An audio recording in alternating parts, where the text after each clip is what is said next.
Well, welcome everyone. I want to welcome you to this webcast, and this is Continuum of Communication. And I'm Rob Bogue, and with me is Stephanie, who will introduce herself here in a moment. Just want to spend a moment or two and give you a little bit of background about us so you get to know who we are and also why we're standing here in front of you. And I'm the author of 25 books, and I speak nationally and internationally and help people understand how to use communication to better engagement. I'm also a Microsoft MVP, which means I've got a lot of technology in my background. I'm definitely going to be thinking about this from how do we make it work and how do we get the technology to support our communications needs. Stephanie, do you want to introduce yourself? Hi, I'm Stephanie Stilson. I do not have a technology background. I spent a couple decades in college classrooms, so I do have a passion for learning. I love to think about how people come together in groups to advance a cause through communication. So I did some of that. I call myself a learning specialist mostly because I'm very interested in how information does get transferred. And finally, I work for Sensory Technologies. It's a local company here headquartered in Indianapolis. And in that role, I work hard to empower our clients so that they can use the stuff and make things better. Awesome, thanks. So our agenda for today is we're going to do some introductions. We just did ours. We have a couple of people we also want to introduce to you as well. We're going to talk about the retention problem, the employee retention problem that everybody has. We'll talk about communication's role in that problem, some of the challenges with it, and then we'll talk about the options you have to do internal communication. We'll then talk a little bit about digital signage, a little bit about the intranet, and then how do you put that together with some communication consistency? Stephanie, would you introduce Sue to the group? Sure, talk about communication consistency. This is Sue. She actually works in the corporate communications department. She graduated about 5 years ago. She has a double major in journalism and marketing. She's recently been promoted and now has the title of Internal Communication Managers. She is really committed, motivated to do a good job. In fact, her boss, the VP, has recently tasked her with getting the word out to the masses because it's really not been something they've done well up to this point. She's really excited about it. She wants to leave a mark. Very cool. She wants to make things better. Very cool. Well, I'll introduce you to Jerry. Now, Jerry is a night shift supervisor. He's in third shift, and he does that because he's got 3 kids at home, and he wants to be able to be home for them and be able to put them in bed before he goes to work. One of the challenges with Jerry is he's rarely at his desk. Being on the floor and being a supervisor means he's not going to be chained to his desk. He's really going to be out with people. You know, Stephanie, we've talked about the turnover problem, but we've really not explained much about it. Can you kind of share with folks? Yeah, you know, if you stop and think of it, it's kind of startling how many of your colleagues are really gone. Now, how many have actually left the organization, maybe to work elsewhere, for example? Well, I don't know about you, but I was really surprised to learn that roughly 40% turnover on an annual basis from organizations. Now, turnover can be a lot of things. It can be quits, it can be layoffs, it can be discharges or other separations, but 40%. And roughly 20% of that is an involuntary turnover, and 20% is voluntary. So, you know, I guess if you think about the involuntary separations, is there much you can do about that from an organization's perspective? Maybe different recruitment processes, maybe better training, I don't know, more aligned communication. But for today, Rob and I thought we'd really focus on that other 20%, you know, the ones who choose to leave an organization, the ones who perhaps kind of unexpectedly drop a resignation letter on the desk, the voluntary separation from an organization. How important do you think that is to an organization, really? Well, I think it can be really important. I think from a SHRM perspective, the Society of Human Resource Managers, they say that somewhere between 30% and 150% of the first year salary of someone is spent replacing them. So that turnover, and lots of different ways that costs get built up, but that turnover really is about 90% of their annual salary per year. That's what that is. Hey, you mentioned that Sue just got promoted, and she has been talking with her VP. And luckily, she's not considering voluntarily leaving, at least not yet. That's so that's great. good. That's good. In fact, she just bought a condo, so she's actually looking forward to becoming a little more financially secure. Maybe more importantly, though, I think she's looking forward to the challenge of making things better at her organization. And right now, the critical message she's worried about is the looming OSHA audit. All right, so lots of things have to happen across the organization to be prepared for this audit. And namely, from Sue's perspective, she's responsible for communicating the need for the mandatory training. Across the organization, people haven't necessarily registered for the training as they need to. So she's been tasked to make sure that that does happen. And she would prefer not to be the one responsible for a fine or being out of compliance. Yeah, I can see that. You know, we started kind of this little math problem before, but we didn't finish it. You mentioned that about 20% of the people will turn over voluntarily in a given year.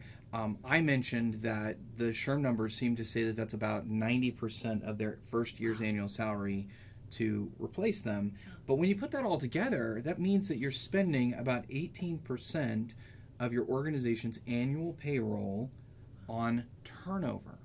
So I don't know about you, but that's a lot of money.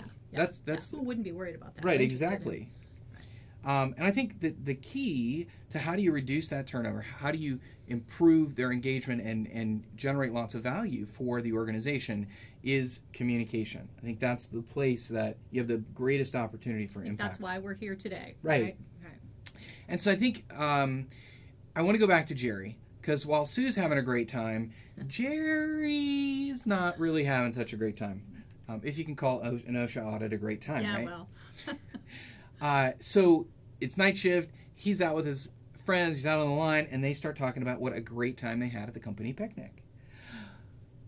Oops. And yeah, he forgot. He didn't notice. He didn't see the memo, right?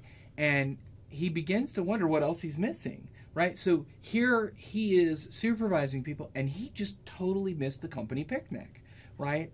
And he ultimately, walking through the thought process, gets to thinking, you know, I'm not really all that connected to the organizations. I know the guys that I work with on night shift, but I don't really know what's going on in the organization itself. So back to this communication problem. We started talking about how does communication impact engagement and how do we reduce turnover? Well, what's that all about? One of the most frequently quoted, reprinted articles from Harvard Business Review is one by Frederick Hertzberg back in 1968. I remember reading this, probably back in college, no? Maybe? Couple times. Yeah, it was just last year. No, it's, or were you in grade school at that point? Yeah, all right, move on. That's one more time, how do you motivate employees? And he basically said, look, there's stuff that you can do that's hygiene, stuff you have to do or they'll leave. And then you have motivators, stuff that'll want them to do more, to re-engage with the organization.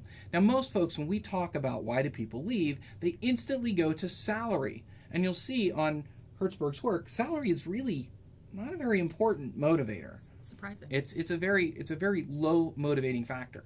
If you look at the really important stuff, recognition, feeling like other people value what you do, or your relationship with your supervisor, your relationship with your peers, those are the things that are really driving the engagement, the communication, the desire to stay, the motivation, all of that. And I actually mentioned engagement, and that's really a Gallup term. Gallup's you read about it quite a bit. Yeah. It's in the news quite a bit lately. Engagement. And that is research Gallup has done, and it's kind of more modern research, right? So we wanted to tie the classical with the more contemporary. And so Gallup says that engagement, this thing they measure as engagement, reduces turnover. And this graph here shows that turnover in a low turnover organization shifts by up to 49% based on whether you have low engagement in employees or high engagement employees. So of that 18%, we could potentially shift that by half, so 9% of your annual salary. But how do we do that? And Gallup also says in its report, The State of the American Manager, that communication is highly connected to engagement. Now, they're really talking about relationships and how do you build relationships with each other, but it's about communication and how do we deliver communication that works.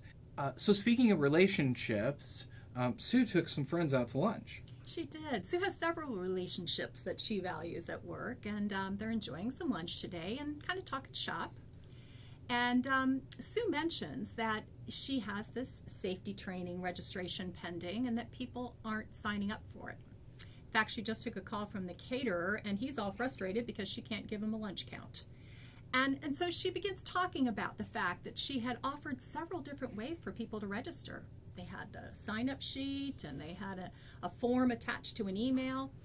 And one of her friends looks across the table and says, nobody reads my email either. Seems like a consistent problem. Yeah. You ever hear that at your place? We do, for sure.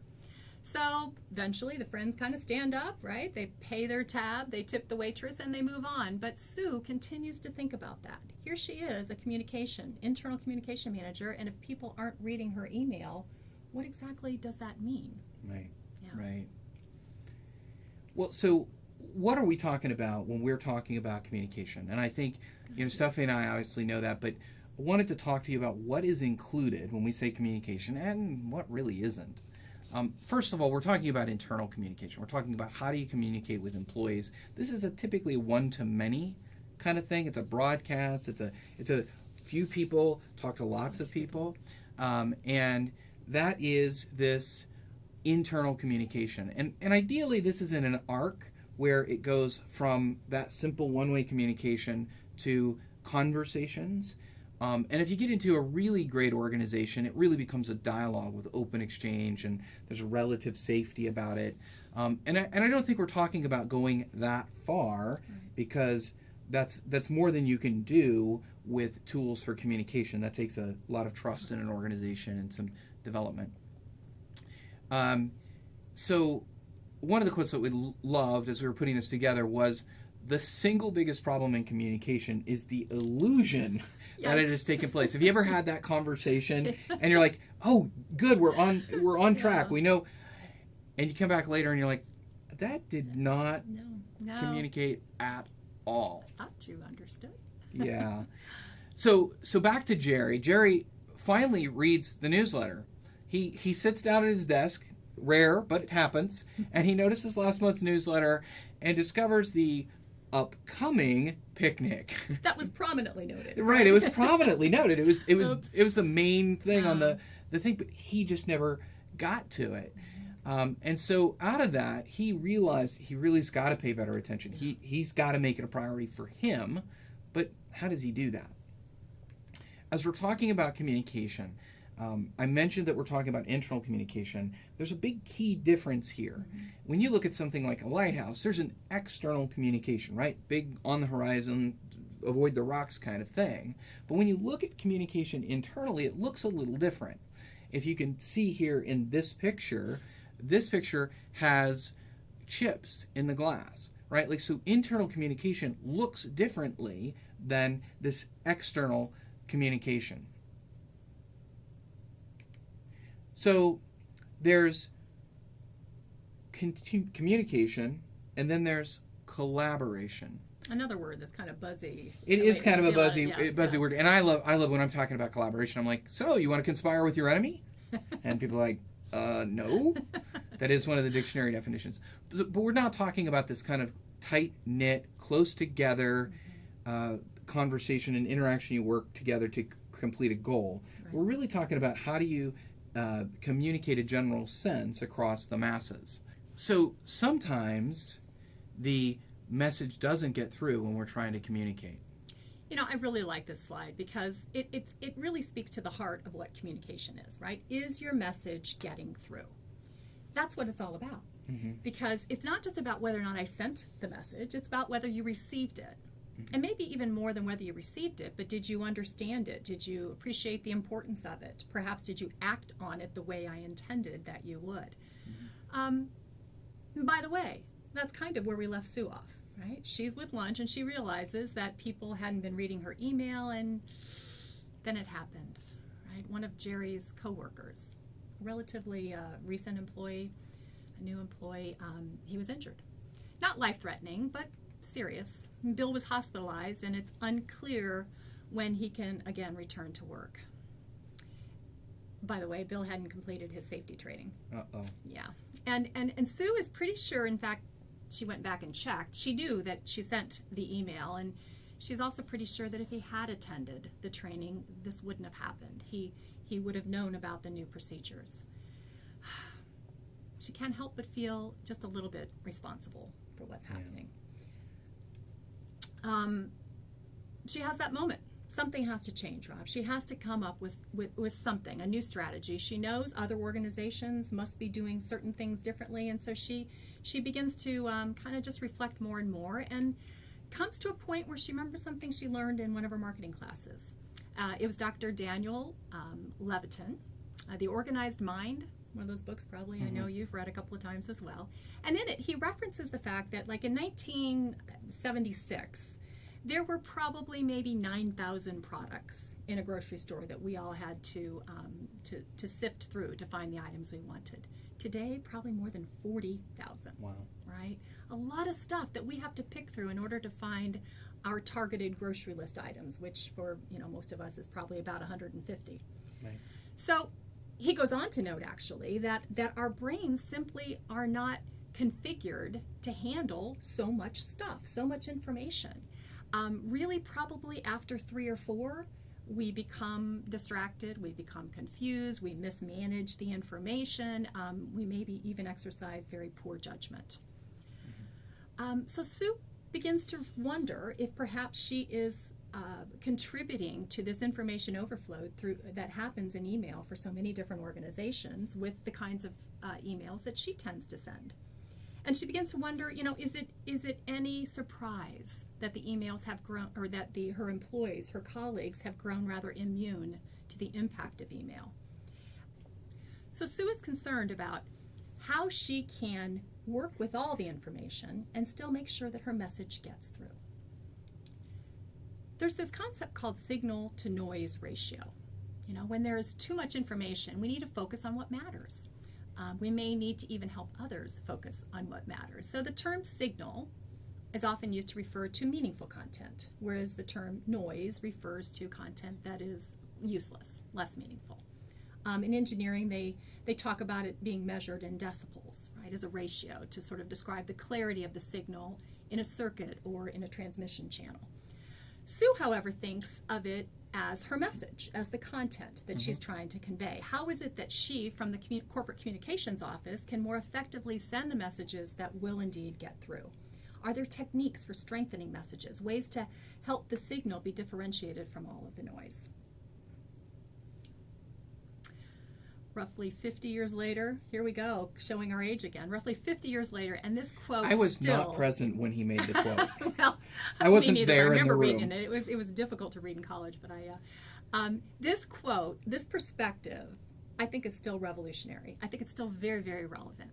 See, Marshall argues that throughout history, what has been communicated has been less important than the particular medium through which people communicate. Right? So it's not really the message per se that has the greatest impact on us, but rather, for example, the technology that transfers the information that changes us fundamentally, right? As a people, as a society, as a group of colleagues at work, right? And it changes Sue's ability to communicate information about safety training, even. We've been talking about Sue, but we've not talked about where Jerry is. And so Jerry's at home helping clean up dinner. He's getting ready to help the kids with homework and put them to bed and do all that stuff. And then it happens. His oldest kid asks the question he didn't want to get asked, which is, when are they going to get to go play with some of the other kids, colleagues of his at work, and their kids? And he has to admit that they've missed the picnic, that the picnic is past, it's gone, and they can't get there. And so if you've ever had to tell your kids something that you just didn't want to tell them, that disappointment that kind of washes over their face, he just couldn't do it. He's I have got to make the change. I've got to make something happen differently so that I stay more connected with the organization, so I don't have to have this disappointment in my kids. Right, moment of truth. Moment of truth. And so, we've been talking about you can do things to improve the message. Right. How do you improve the signal? How do you make it better? And certainly there are books out there to learn. Sue could learn from, you could learn from. There's books about infographics, the art of explanation. There's more about this information overload we're talking about in the information diet. You can also, if you're doing spoken message, you could do it with great speeches or inside jokes or TED Talks. All great books, all that I've read, but really they fundamentally don't address the core problem. And the core problem is this girl right here. She's it. She's the problem. We talk about we want people to read emails, but the reality is we can't make them. No, we can't. Right? Like, you can lead a horse to water. I have tried, yeah. But you're not going to make that horse drink. No. By the way, you can also drown the horse. That is one of the other options. You're not going to make them look at your internet. They're not going to read your newsletter. You just can't make that happen. You've got to change their attitude to change their behavior. And so, maybe you could describe what happens when Sue and Jerry meet. Yeah, so Jerry finds himself in Sue's office, right? And it's after his shift, right? So he's a little tired, but maybe he lets his guard down a bit, and he starts talking about how frustrated he is. He tells Sue that he missed the company picnic, and he describes how upset his kids were and his wife's expression over their shoulder as well. And Sue understands. She knows nobody wants to disappoint people, especially your own children. But at the same time, Sue says, hey, Jerry, I got to tell you something. I'm a little frustrated, too, because people aren't even opening the emails, right? And you're a case in point, actually, dear friend. She's trying not to, but it's hard. She sort of takes it personally. She's feeling like she's been disrespected when people don't receive the communication that she's sending. Right. And you know what? Jerry can see her point. So they begin to talk about maybe what else they could do.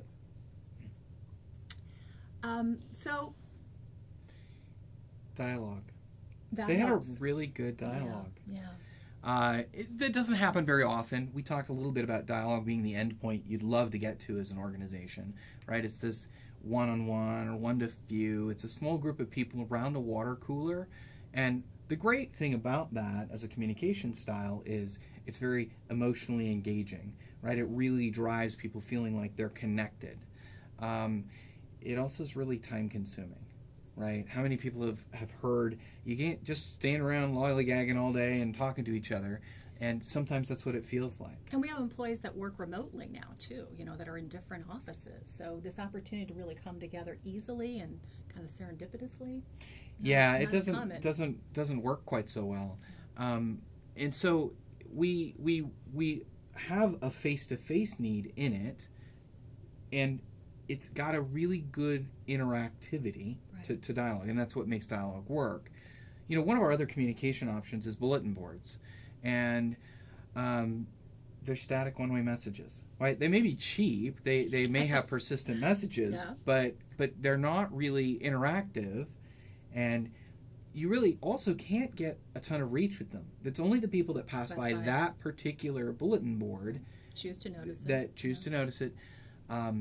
That are going to be the ones that really get something out of that. But Sue actually did something really innovative with the bulletin boards and used them as a place to hang some posters. Right. So she's been thinking about changing up her medium, right? Yep. Is there a different way I can share my content? I've got my message, but do I need to focus a little bit more on my medium? So yeah, she decides to make some posters, right? Because if people aren't going to open the email, let me try something else. She finally finds a printer that'll take the big 11 by 17 pages, the big sheets. Got some good colored ink. And she makes up some posters that promote the upcoming safety training. She has that kind of slightly unsettled feeling that maybe it's a little amateurish, maybe. But, at least she feels like she's moving the ball a little. She's got her eyes on the prize, right? Yeah. She wants to make the communication effective. Right. So another option that we have, one of the ones that we know that Sue's organization was using, is the idea of a newsletter. And it has that same one to few or many, right? So each person can read a copy of the newsletter. The neat thing about newsletters is they're shareable, right? Like most of the other techniques that we've been talking about really aren't. Right. But they're also static and one way. They don't really help. They get out right? of date. They get out of date, Yeah. and they're not going to keep. It's not going to insist that Jerry read it. It's not going to flash and blink and get their attention. Right. And that's, I think, one of the reasons why Jerry missed it is it got slid in with a bunch of other memos and other work that he Happens had to to me do. all the time, like his paper. So Jerry actually, though, has the same kind of transformation where he's like, what do I do? How do I make the change? And one of Jerry's night shift workers points out a safety procedure that Jerry didn't know about. He had somehow missed it. It may still be on his desk somewhere. And he decided that he wanted to go try and find that on the internet, but he couldn't find it very easily. It's very hard on their internet to find things. It might be that way on yours. And so his solution to the problem, and I've seen his solution lots of times, is he made a couple of quick notes about the things that people needed to know, and he went to the side of the machine and he taped it on. Because that's high visibility. That's high visibility kind of stuff, and that's what he did. He's not exactly through this digital transformation yet. And so we talk about a digital transformation where we're moving from atoms, physical pieces of paper and stuff that we do, towards electrons, things that are electronic and can be delivered nearly instantaneously. And so things like mail have become email. We all are inundated with too much email. The things that we used to do on a bulletin board or a poster, we now do with digital signage, do better with digital signage. Newsletters, procedures manuals, all that kind of information that may be sitting at workstations that people are not looking at, move to an intranet. Meetings become web conferences, hopefully. Those while you were out pink slips, do you remember those? I do. Those, you don't have them anymore, right? That's all voicemail. Can I send you to this this voicemail? bad feeling, it's like, because you knew you missed something and you may or may not want to call them back. Well, I was thinking negative pink slip and you're fired. Oh, yeah. So same color is bad. You're like, there's pink in my mailbox. Hopefully that's good. So the last bit here is that location tours, like if you became a new CEO of a really big organization, you'd go do the location tour. You'd go to every manufacturing facility, and we're just not doing those things anymore. This whole transformation is really different. There's a lot of things that have shifted. So as we compare atoms to electrons, the printed to the electronic, what do we see? Well, printed, inexpensive infrastructure, bulletin boards, cork boards, really not that expensive. And if you're just taping posters up the block wall, really inexpensive. And electronically, we tend to think of it as an expensive infrastructure. Now, with displays being so inexpensive and so forth, it's not like millions of dollars, but it's not as simple and inexpensive as a piece of paper. Right. Now, the problem with the printed, the atoms, is every time you do it, you spend that same cost. With the electronic, anytime you change, it's just rearranging the electrons. It's cheap or nearly no cost at all. And instantaneous, really. Oh, yeah, and it's absolutely instantaneous. We've got these long lead times to change stuff out if we're in printed, but if we're electronic, it is that instant change. The printed stuff is obviously static, right? Unless you have the little pop-up book thing hanging on your bulletin board with a little tab for people to move up and down. Oh, yeah. Or rip off, right? Like it's not very interactive. Yeah. Where electronic interaction is very, very dynamic. Right. And we're back to this one-way versus one or two-way. And that one-way there is the way we solve the one-way issue is we'd have the little cut tabs on the bottom and you'd tear off a thing. And so I suppose we could say it's at least slightly two-way communication. But how's Sue doing with their posters? Well, she's seeing the benefit of engaging other mediums for sure. In fact, with her posters, maybe she tried that. You rip it off and it takes you to her email address, perhaps. She's actually trying to expand this poster initiative. So she's sent an email to all the other managers and said, look, if you've got content you want me to produce on a poster, please send it to me. I'll be happy to do that. I've got the big paper. I know where the print machine is, the copier is, and I'll take care of distributing your message strategically across the organization. So, she's feeling a little better about things, actually. Good. Well, and Jerry decided that taking his tips and putting them on the machine and at the workstation, that was pretty helpful. So he's like, well, what do I do to expand that and make that bigger? So he's going to reach out to his coworkers and peers for more tips. Mm-hmm. How do we do more of these sheets right. along the machines? Hope that works well. So, let's step back for a second and flesh a little bit more out about what Rob was talking earlier when we were talking sort of broadly about communication. There really are two methods that most people get information, especially within organizations. One is to receive messaging that has been pushed at them, right? I didn't necessarily seek the information, but it kind of came to me anyway.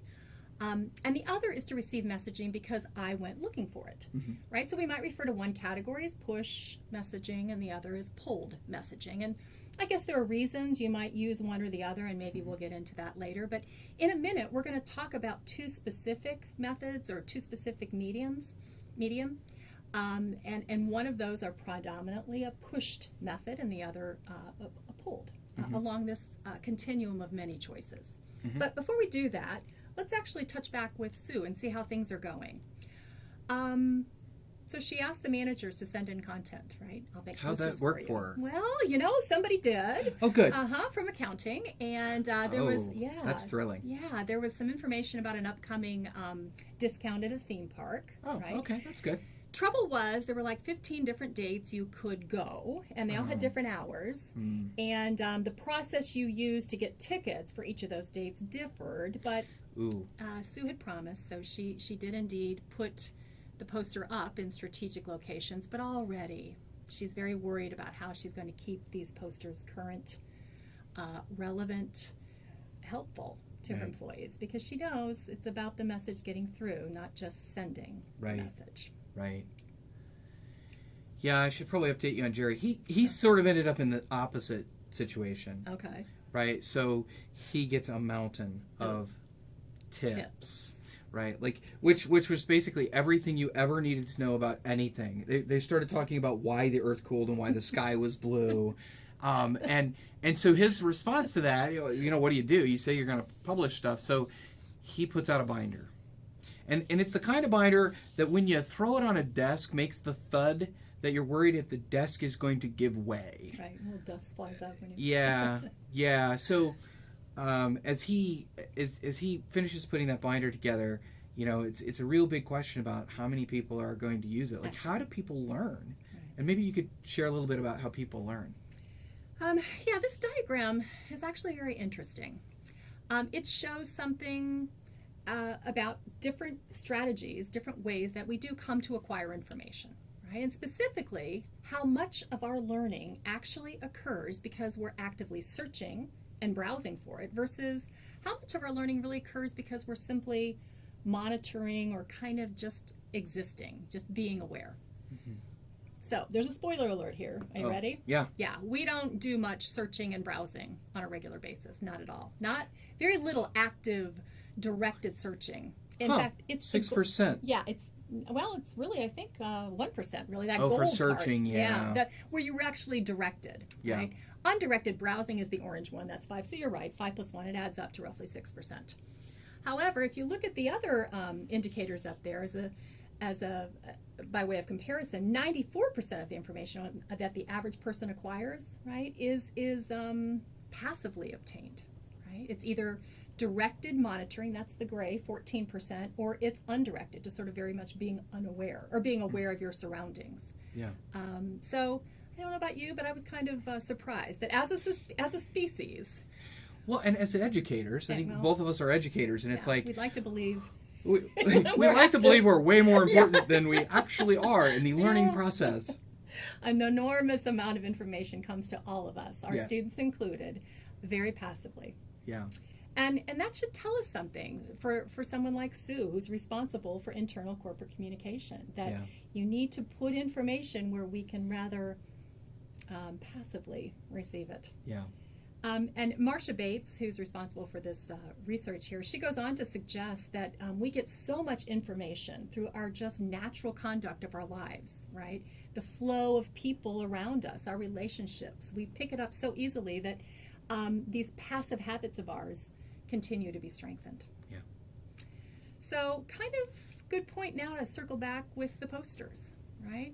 she wants to offer these posters. She wants to push messaging throughout her organization because she understands people passively receive it.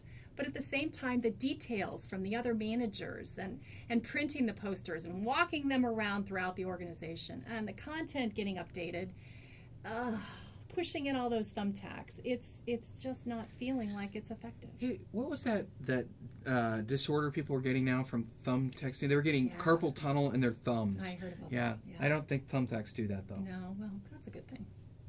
That's a good thing. So, Jerry, how's he doing? Yeah, not so awesome, honestly. Okay. So he notices dust on the binders. Yeah.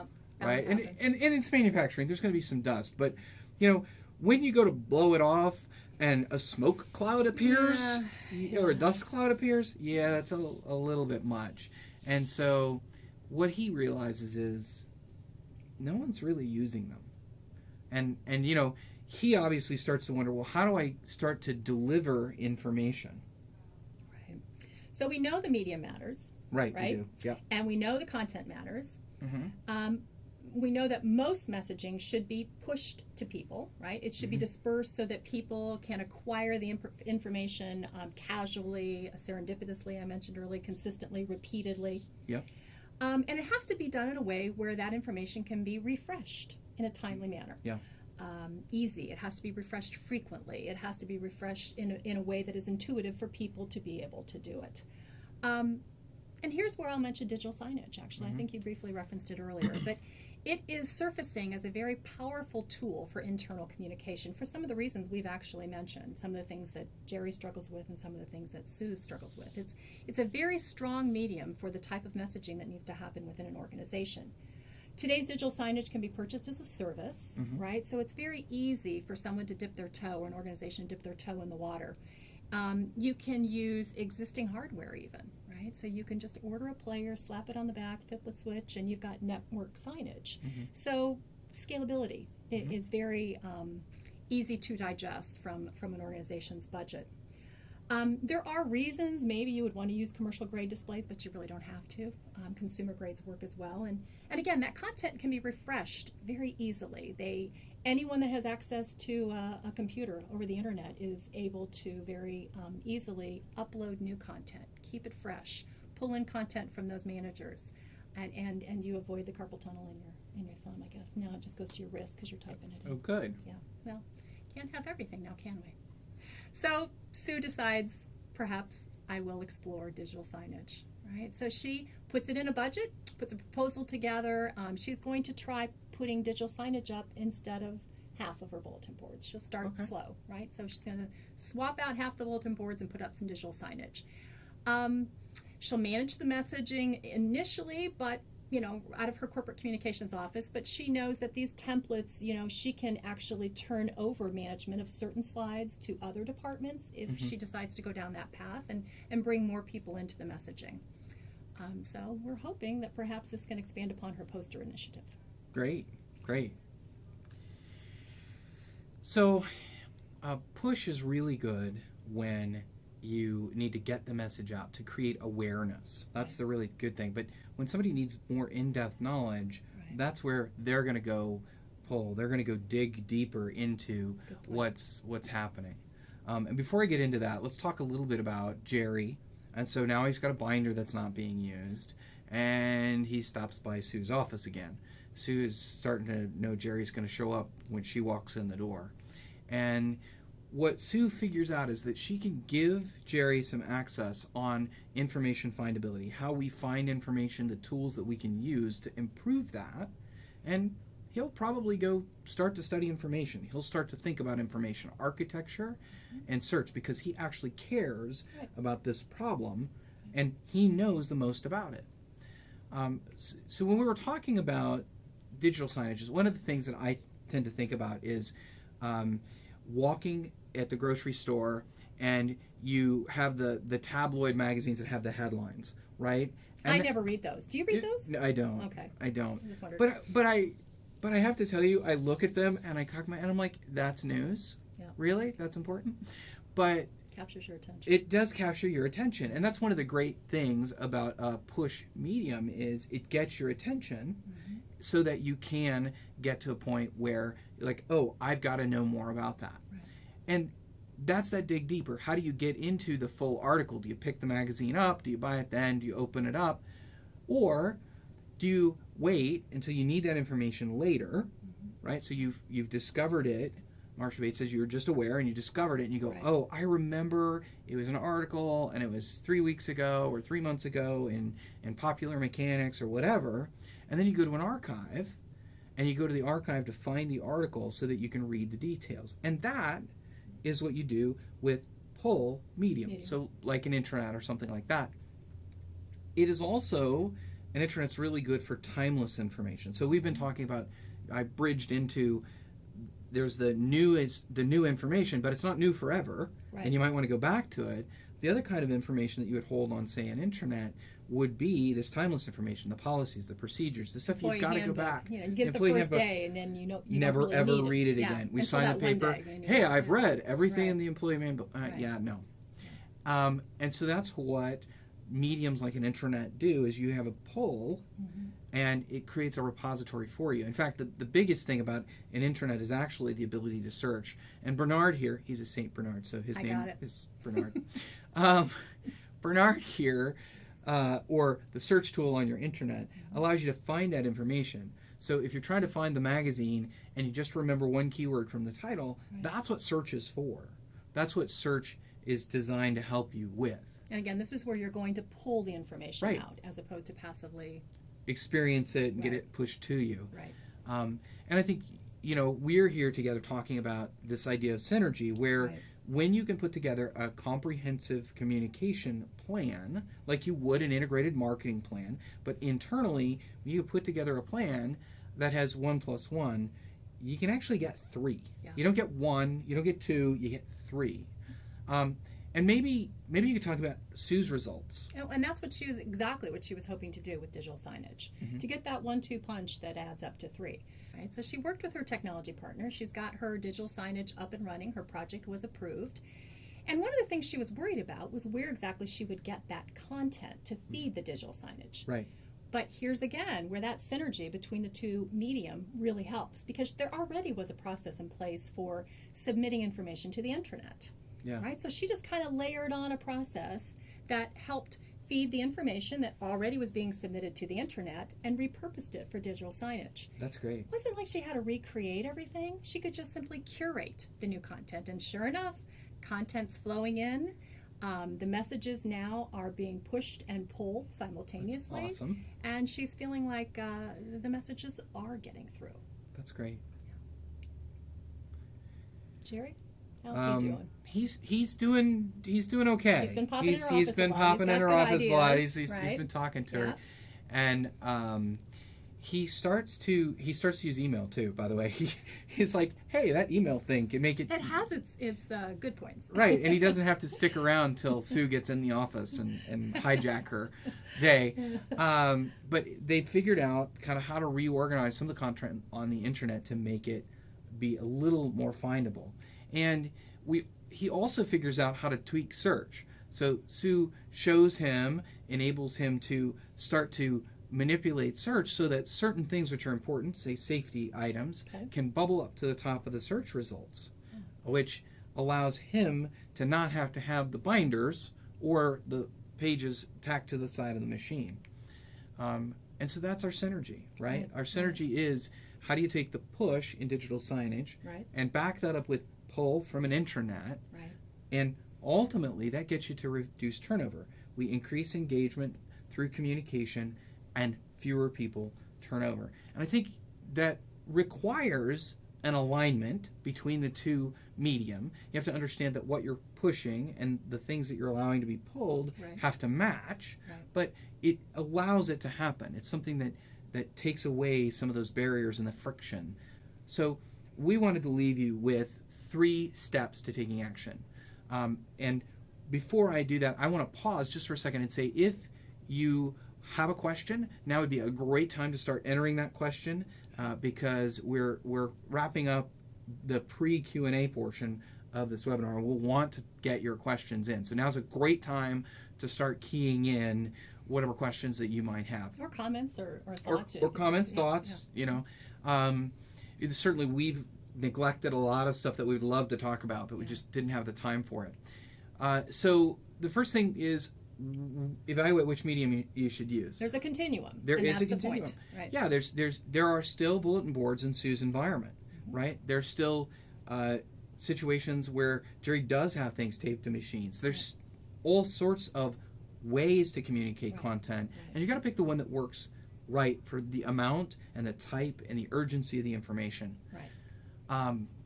And sometimes, as we talked about, you've got to find multiple ways to tell the same message. We're not necessarily saying there's one way to do everything, right? Nor are we saying there's always one way to do one thing best. We're talking about this happy dance of different types and merging them together to get a good balance of pushing and pulling. Yep, absolutely. And so the third item here is that we want to coordinate the message across those mediums. We want to make sure that they fit together so that the digital signage makes them aware of something they need to know about Company Picnic or whatever, and then the intranet supports that with the details that they need. Do you want to tell the folks about how Sue's doing with her project now that we've gotten to the end? Sue is really excited because I think now she sees her offices, the responsibility of her corporate communication department, to be more strategic. Not just frantically pushing out information constantly, sort of in knee-jerk fashion, but she's beginning to think a little more broadly. So she's seeing higher response rates to the safety trainings as a result of these messages being pushed and pulled throughout. And Jerry, well, he's helped her a lot, actually, coordinate between the intranet and the digital signage. That's great. How's he doing? Well, he is his wife's hero, which I love, great. right? Like, I love that story, the guy that it cares about his family, and so he is paying attention, he's working with Sue, and as soon as the Christmas party date is announced, he sees it, he notices it, it doesn't get buried, and he then goes the extra distance, and he makes the arrangements for the babysitter, for him and his wife to have a good time at the company picnic, right? And in addition, all of his workers were reminded of their safety training. They knew that they needed to get there. The graphs on the digital signage saying only 83% of you have made it, and talk to a friend. Those really made a difference. He became a partner with Sue, and Sue appreciated that too. Right. And so ultimately, the employees were all safer because he was able to help, and she was able to get the tools to help him get the information he needed. So I think you and I are going to be around for questions. We're going to transition out of this video format, so we'll have a little bit different appearance and different clothes even, because we're going to do this a separate day. But our contact information is here. We'll leave this up while folks are asking questions, and we will transition right now into questions and answers. Thanks for your time. Thank you.